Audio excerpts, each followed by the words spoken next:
Hey everybody, welcome to this Jurassic Outpost toy review of the all-new Mattel Jurassic World dual attack figures, Nasutoceratops and Allosaurus.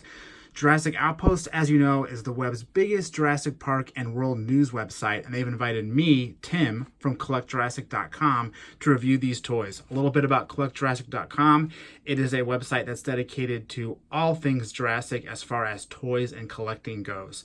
So that's why I'm going to be giving you a more in-depth review of these two figures here. Again, Nasutoceratops and Allosaurus, part of the dual attack line. Now, what makes these figures so special starts off with the packaging. As you can see, there's a blue aesthetic on here that we haven't seen in some of the other dual attack releases this year for the Dino Rivals line. But even more important than that is this right here.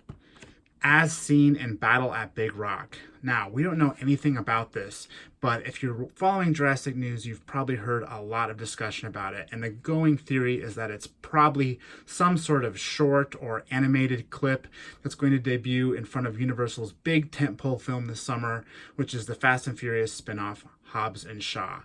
Now, these figures, what significance do they have at Battle at Big Rock? That's what's more interesting about the toys themselves. Nasutoceratops is an all-new species, whereas Allosaurus we've seen in the films before, but this figure is a little bit different than the other Allosaurus figure we already received. The design is a little bit different than the Allosaurus we know about from Jurassic World Fallen Kingdom. So right out the gate, these figures are very interesting.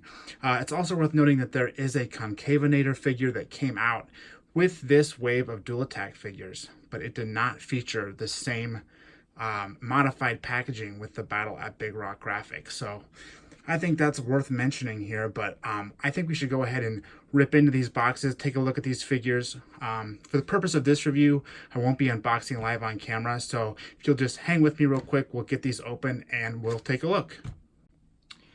Well, here we are. Both figures are out of the package. We do have their cards out as well, which we can take a look at as we look at each individual figure. But let's go ahead and talk about overall. These figures are both dual attack, which means they're going to have two different attack actions like other dual attack. They're also scaled that way, so they're going to be a little bit bigger than your attack pack figures, but a little bit smaller than your mega dual attack figures. But the sizing thing is significant when we get to the Allosaurus as far as comparisons with the other Allosaurus figure that's been released by Mattel, which is the Roarivore Allosaurus. So why don't we get started with that figure and we can kind of go in more depth with that comparison when we get to that part of the review. So Allosaurus Mega Dual Attack. I think we should probably get started with the actual mold because, again, this is a species we've already seen Mattel release, and this mold is actually a little bit different. With so many repaints coming out from Mattel in the Dino Rivals line, you'd think this would be an easy one to repaint. Just take the Allosaur that we already have and give it a fresh coat of paint to make it a new figure. But no, this figure is actually going to be a little bit different. And besides making the review based on comparisons, let's just take a look at just what this figure is by itself. I would say it's pretty recognizable as an Allosaur for the crest on the head, as well as some of the little kind of, I don't know what you call this, like a bone ridge, spike ridge. Just this ridge back here kind of makes it a little bit, recognizable as an Allosaurus, as well as the bigger forearms with 3 fingers. But other than that, I do think it's, it's a little generic looking from a just kind of Mattel dinosaur standpoint. I don't know if it's the paint job or what, but it looks like the details here in the actual mold. But as far as how it's kind of realized, it just seems a little generic feeling, like there was not a lot of personality put into this figure, whereas you see some real personality put into some of the little details and kind of the characterization of some of the molds we see across the Mattel line, whereas this looks like a carnivore, maybe not necessarily a Jurassic carnivore, but I think, again, we're also thinking about all the Allosaurs we've gotten over the Jurassic toy line through the ages, and this one just feels a little bit on the more generic side. But overall, I do think for a dinosaur figure, Mattel always knocks it out of the park with nice texturing. You know, again, the face does have a lot of detail. I'll get a little bit of close up in there. It's there. It's just how the paint application takes that detail and does what, you know, makes it work. And then I guess we can just get to the color then. It's definitely strange the way that it blends together. I mean, we have the darker and lighter color that really makes a strong contrast, but again, it just sort of, they don't work very well together as far as I can see. You know, it doesn't feel like a natural paint coloration that you'd find, you know, in nature. It's just very, very stark. And without knowing, you know, if this thing's going to be on screen at some point, maybe if we saw that design, it would give us a different appreciation for what Mattel did with this coloration. But out of the box, I don't know. It doesn't really do a lot for me. I do like a lot of the brighter Dino Rivals colorations we've gotten, but this one to me just feels, I don't know. It just feels too simplistic, similar to the mold. It's just a little too vague, a little too generic. Getting onto the play actions, we obviously have the jaw bite, which is a pretty popular action with a lot of the Jurassic World figures, but it does work well. It's activated by the button on the back. You can see that nice strong jaw action. One thing I like about my figure is I can actually close the jaw and it actually stays shut, which I kind of like that about this Allosaurus figure, is keeping the jaws shut. I like the way that looks, but definitely not something that comes with every figure, so your mileage may vary when you pick this one up.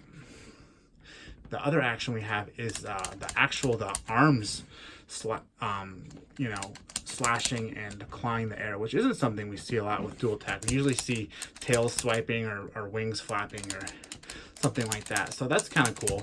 And it actually doesn't affect the articulation of the arms too, which I think is worth mentioning. That articulation, again, is the arms have this 360 pivot as well as hinged, which makes them very posable. And then you can also pose them in any way you'd like, and then that dual attack will still work no matter how you have them posed, which I think is nice when they let you still have articulation, even though you have play features that you have to balance that around. The legs, similar to a lot of bigger figures, have sort of like I wouldn't call it a ball joint, but it definitely has a nice range of motion, both forward and backward, as well as kind of like depth away from the body. So nice flexibility there, so you can get a little bit more poses out of this particular figure, which you know, for toy photographers and things like that, that's always nice to have. The tail also rotates.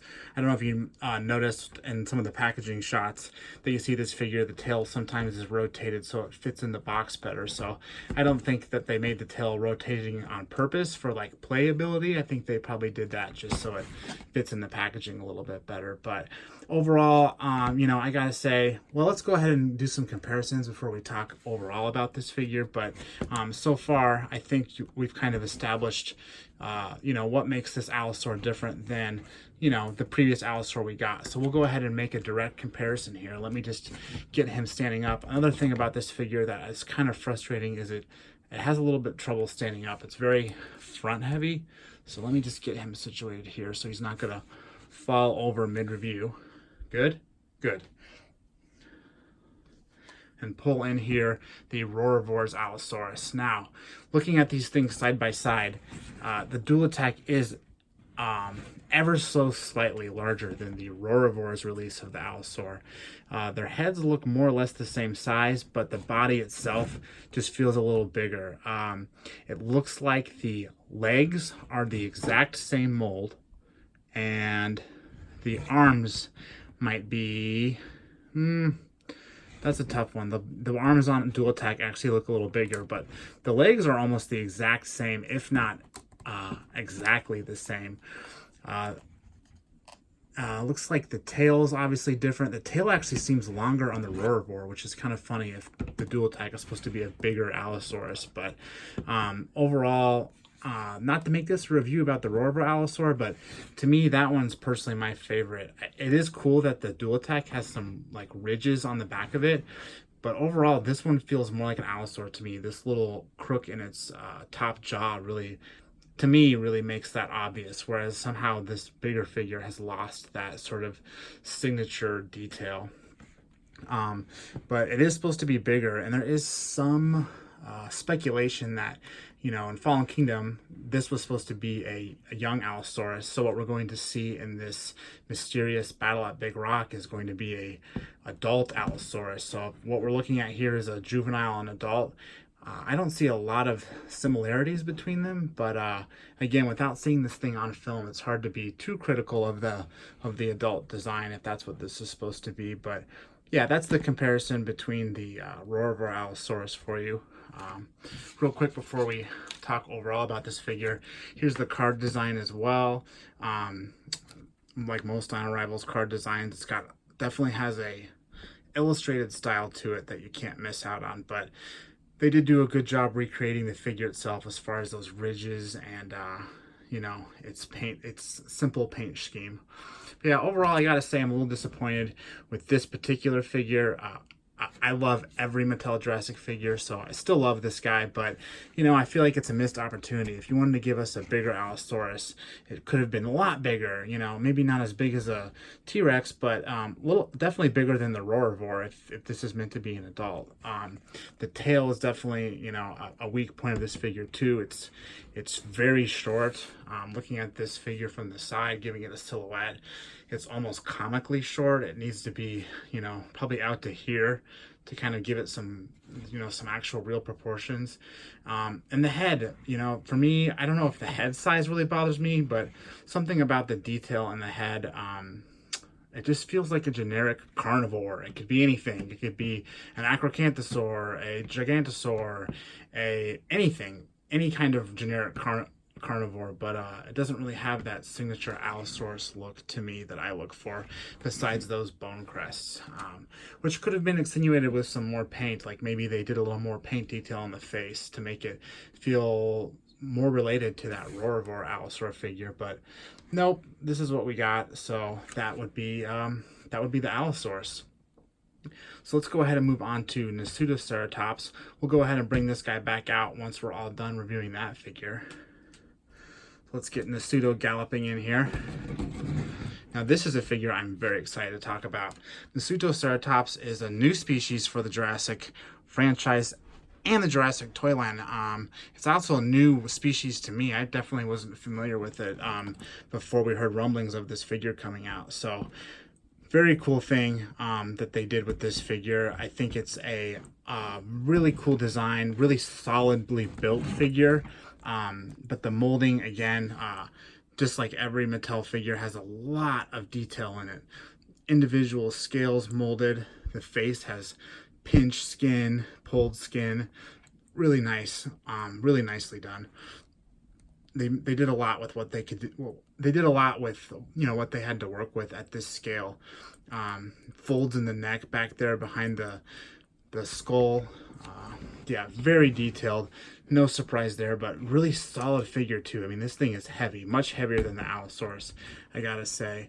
And the coloration is incredible on this. For the Allosaurus having basically only two colors, you can see the legs and the underbody have a paint, have some paint applied, and then you have this base color splotching all the way up through the crest. One thing I really appreciate as a toy collector are the horns. The horns aren't painted, they're actually colored plastic. Some of the other Mattel Triceratops releases have painted horns, so inevitably in the box they're getting rubbed against things, and you basically get the figure and the paint's already damaged on it. So I really appreciate Mattel doing that. While we're on the subject of horns and plastic, this back crest is kind of made of a soft plastic, which I think is interesting and worth noting. The head itself is just kind of a softer plastic than the rest of the body, which probably helps keep the weight of this toy down and probably lets it, you know, sit in a kid's toy box a little easier without breaking, if I had to imagine. But yeah, paint job is really cool on this one. Very exotic, but that's kind of what I really like about the new 2019 figures from Mattel and in the Dino Rivals line, is that there's just a lot of exotic paint colors, and this one, while being a little darker, definitely fulfills that. Can't wait to see what this figure looks like on screen if it ends up there. Or rather, not the figure, but the species itself. Makes me really excited for a Jurassic Nasutoceratops on screen. We should also take a look at the collector card that came with Nasutoceratops. Again, faithful recreation of the figure itself. Really like how large the crest looks in this illustration of it too. But you can see they really have a very consistent paint scheme from the figure to the card. Again, we have two actions. The tail swipe, some shots of that, and the headbutt. One thing that's cool about the headbutt is you can do a little bit of posing with this head. There is some articulation there, and it'll still butt in that direction, which is kind of cool. So it's, again, an action feature that doesn't get in the way of articulation, which definitely is something that I appreciate. But yeah, those two dual attack features are pretty standard. I think the dual attack Triceratops is more or less the same, which we can get to that when we do a figure comparison. Posability wise, I mentioned that neck, which I think is just really nice. It's subtle, but you can kind of rotate the head from left to right if you'd like, which is small but appreciated, again, for toy photographers and people that just like to add a little bit of posability to their toys. The legs are all, I think the front legs are just on a front and back hinge, but the back legs do roll a little bit, similar to the Allosaurus's back legs. They kind of have a depth with the body rotation as well as a front and back rotation. And the tail doesn't have any posability as it's tied to the action feature and just kind of stays in the middle. So kind of expected articulation with every ceratopsian figure we've gotten. So nothing too remarkable, but that head posability is definitely a nice touch. Let's go ahead and compare this to another figure of similar size, which we're going to take the dual attack Triceratops, which again, it's just a little bigger, not much bigger, but definitely bigger. In the head it looks a lot bigger, but I'd say body lengthwise it's pretty close. They are very close, actually. The Triceratops feels like it has a longer tail, but I don't know if that's just my mind playing tricks on me, but it's just a little bigger overall, just a little bit beefier, especially with the skull. So you can see that they definitely went out of their way to make this figure bigger than you know, the other ceratopsian releases we've gotten. But yeah, not as relevant of a comparison as the Allosaur, to be sure, but I think overall, I know I was very critical on the Allosaurus, but I can't be too critical with this one. I know a lot of people have talked about the eye paint being very simple. It's just black, and it is pretty simple, but I think it gets the job done, and it actually feels a little bit more real than some big giant pupil and a big eye. I know a lot of Mattel figures kind of have that very obvious pupil eye paint, and to me that feels a little cartoony sometimes. So this figure to me feels a little bit more realistic because of that subdued eye paint. I guess they could have painted the beak a little bit, but I think they probably, you know, they used all these different colors on this figure, and I think they used them to really give it this exotic paint job, and they weren't too worried with the smaller details. So I can see that it's kind of a trade-off. But I really like how they realized this new species.